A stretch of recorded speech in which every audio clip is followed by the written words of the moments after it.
Hey everybody, it's Master Gallengeist here, bringing you my review for the Invincible Iron Man issue 15, 2022. Pretty cool looking cover here, but it really doesn't have anything to do with what's kind of going on, other than kind of like a surprising kind of twist, but it's kind of cool. I thought that when we were getting into this that we would see like Rhodey busting out of prison in the War Machine armor, but that does not happen in this issue. But we do get a War Machine reference in here. So we kind of start off seeing Tony and Emma pretty much gearing up for the next kind of phase of their plan. Let's see. Tony's saying that he's like sent off a copy draft of his autobiography to editors, that they can't be open for a year in case I die in the Mark 72, which is just being finished. My book will somehow be more or less interesting if I die in this stunt I'm about to pull. I have to make one more. I have one more delivery to make, and I'm kind of nervous about it. I make things for myself all the time, but almost never for anyone else. I got fake married, and now maybe it's just the impending doom talking, but it feels less fake every day. I want to make something for my wife. As he then kind of goes in to kind of see her kind of getting back into her usual kind of get up. And I actually really like the art in this issue. It really fits with like Tony and Emma's style, and we get a lot of kind of cool armor. And the thing is, it's kind of being made here, so I kind of forgive it looking kind of a little bit weird, but as we get in later on, we get a lot of kind of tech stuff that's kind of going on. He says that he hopes that she likes this. She's like, I didn't get you anything? Yes, you did. I don't know where I'd be without you. Maybe dead. Maybe not sober, wishing I were dead. However it goes out there, anything good that happens is because I had you to lean on. And Emma, whatever happens, Anthony, we'll discuss it. We'll discuss life after, if there's an after. And then they have a nice kiss. I know that kiss. I've gotten that kiss from several women. The big goodbye was on the horizon. And then we hear someone screaming, and Tony's like, ah, shit. It's like, yep. And then we get pretty kind of crazy-ass looking shit going on here.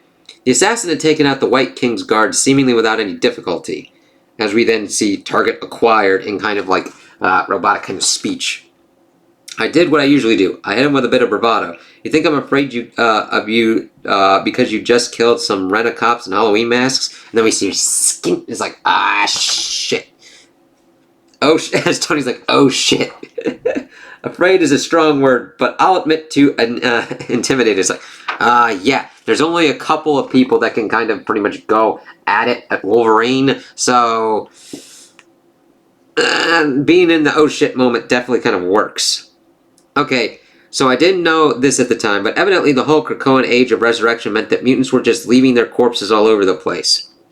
Now, I'm not that much into reading what's going on with X-Men. That sounds like a horrifying oversight for the Krakoans to be doing, which leads to this exact situation where they just fucking start taking the dead bodies and be like, I'm gonna do this if you're not gonna fucking take it. It's like, this is why you have certain kind of death rights, and to make sure that people don't weaponize dead bodies like this.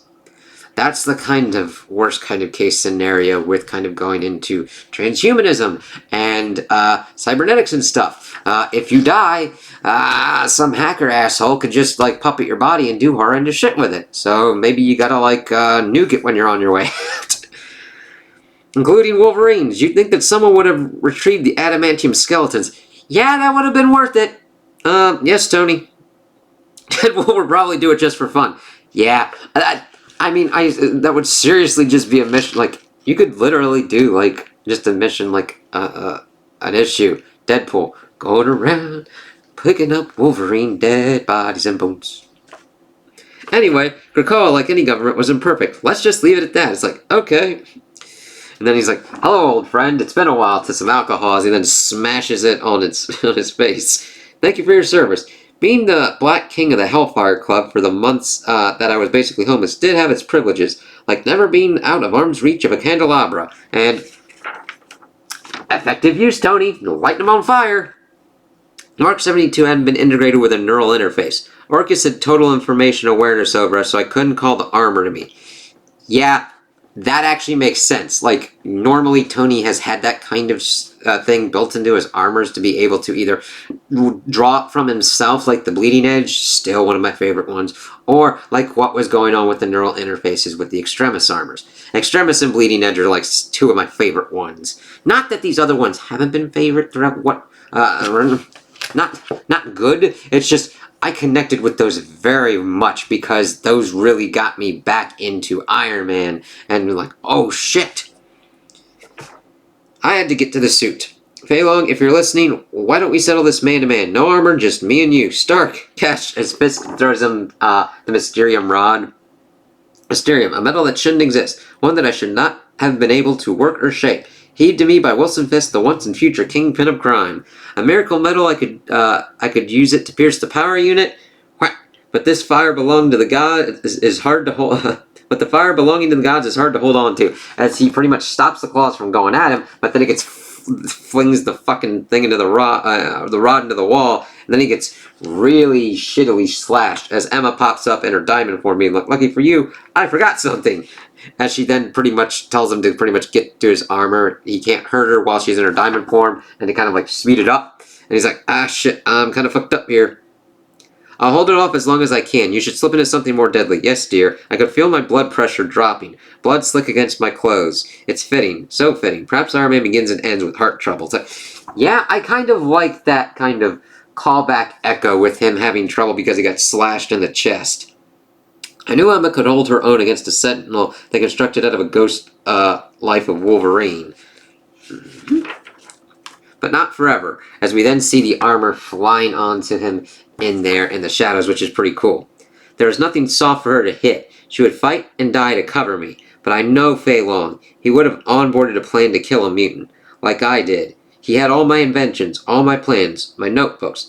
He brought all my secrets, and the ones he couldn't buy, he killed to acquire. It's exactly how I planned to kill Emma Frost if I had to. I developed it after she put the whammy on me back at the bar with no name. See, issue 6, Dazzling Darren. The Sentinel found her inhibitor ring, and her mutant power would be useless against it. And once Emma was flesh and blood, she would be killable, as we pretty much see this happening, the ring being put on her, her being like, oh god, as it's pretty much getting ready to take her out. But then we see the introduction of the Mark 72. Really fucking awesome. Like, yeah. I know there's a little bit of shine there, but oh god, it's... The art really works for it here. Don't you dare touch her as he blasts out. I forgot that the only thing on Earth that could stop adamantium was vibranium. As we hear skrik, but Mysterium is not from Earth. It's like, that's big. Other kind of metals, and I know it gets into the whole power creep kind of anime kind of thing, Dragon Ball, shonen kind of ones, where it's like, okay, we have these very hard, you kind of want to make sure that you don't overuse the certain kind of things, otherwise you kind of have to do this and come up with other kind of metals or whatnot. But as long as you don't overuse them or they become so commonplace, then you kind of have to replace them. But here, this kind of works. As the adamantium just folds up against the Mysterium. That's pretty big. And I love the look of the armor and the look of the fucking Sentinel Wolverine going through. Well, that's embarrassing, though. Not as embarrassing as this, as he fucking crushes the skull. It's like, shit.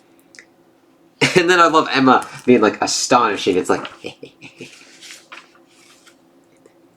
thanks for coming back for me. I came back for the gift that you gave me. In my memoir, I'll be writing that you came back for me. Careful where you point those. As he essentially made repulsor brass knuckles that say Hellfire on them. It's like, that's pretty cool. I saw you on a magazine cover with something similar, and so I made you a weapon. How romantic. I'm sure you make weapons for all your women. Guilty as charged. Yes. Yes, he does. And they pretty much go after that Sentinel that's like, what the fuck's going on? And they pretty much blast its head fucking clean off, which, that'll do it. Gotta go. Today's a work day. Hopefully I'll be alive for dinner. Good hunting, Anthony. Emma rejoins the X-Men's fight against Orchis in the Fall of the House of X issue 1 on sale now. DS. Good hunting, Emma. I had a big day. Some Avengers business, and then it was on to Australia, and not for vacation. See Avengers issue 12, which we will be getting. Haha. So, I really thank them for keeping timelines straight with this kind of stuff. I made it I made it a point to be caught on Fei Long's satellites. If he didn't pursue, if he didn't get mad and take it personal, then all this was for nothing. Fei Long and his fascists hung a sword over Earth by promising to swing it at threats from space. Usually how most of that shit plays out. I knew he was watching. I wanted him to follow, as we see him and Stasis pretty much conferring about what's going on. Though it's more of them like... Stasis is being kind of reasonable, Fei Long's being a dick. Maybe we would just focus on the bigger picture rather than this one Avenger Fei Long. Actually, that would probably help him. Piss off, Stasis, I'm thinking. He's sitting right where the ships from Mars are landing. Why? All Sentinels converge on Iron Man. Oh no, no! I wish I could have seen his face when Fei Long figured out the game. We fed him the landing of the mutant invasion. It was the Australian outback, a place the X-Men once operated from. One without a lot of civilians who would be at risk. It was perfect.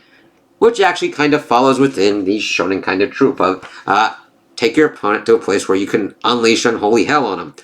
Goku and Vegeta's fight. Brilliant fight. Those aren't ships! And then he starts getting pissed off, and he fucking, vomits fucking an energy blast onto his fucking monitor. It's like, he didn't do it, man.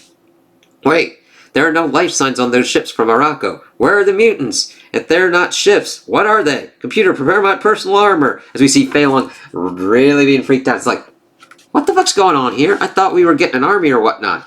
And then this issue ends in the most kind of Tony way possible. And I'm like, yeah.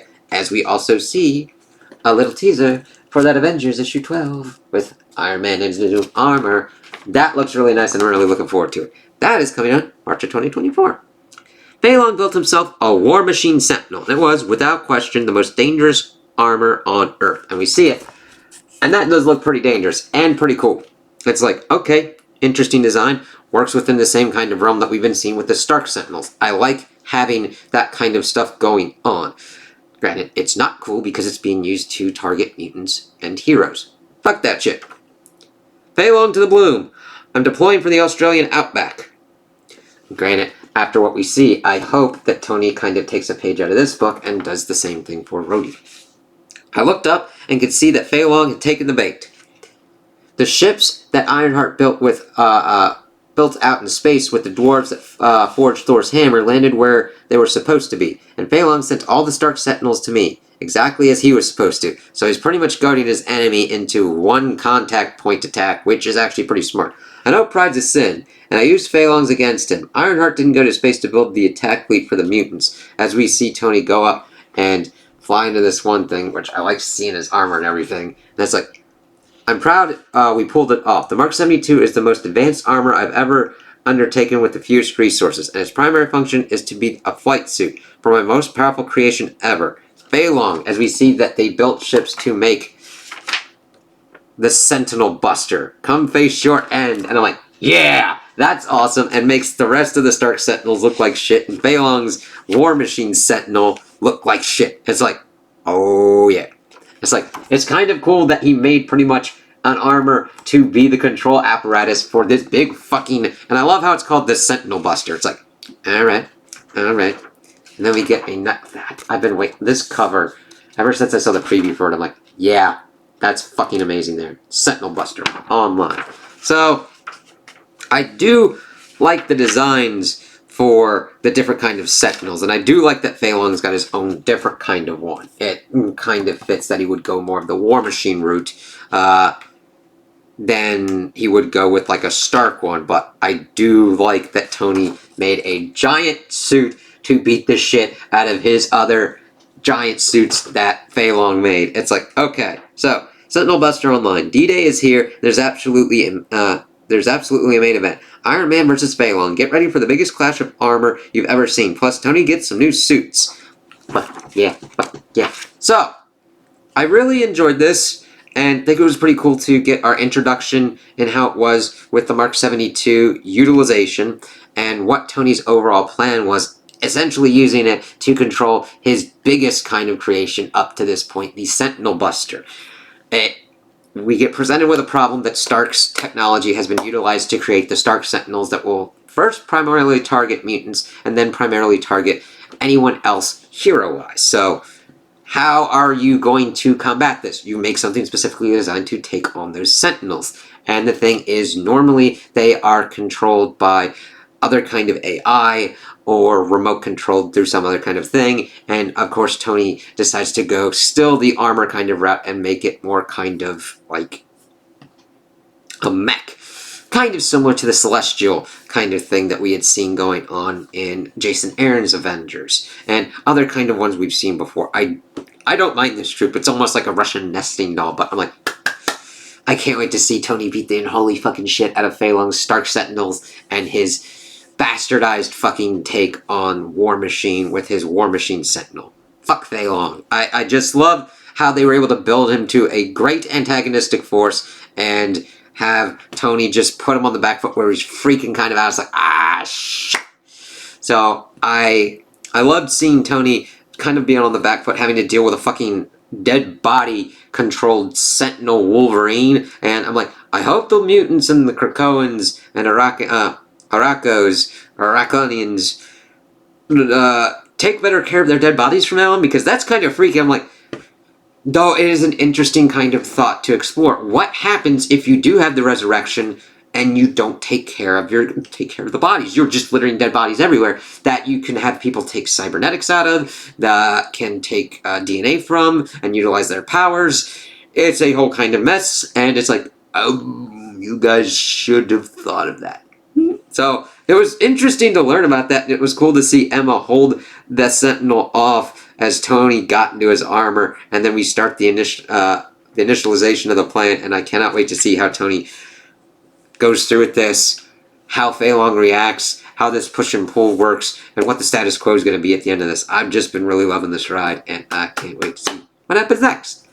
So those are my opinions on the issue. Tell me what you guys think in the comments below. If you liked it, if you didn't like it, if you agree with me, if you disagree with me. Also like and subscribe, and I hope you have a good day.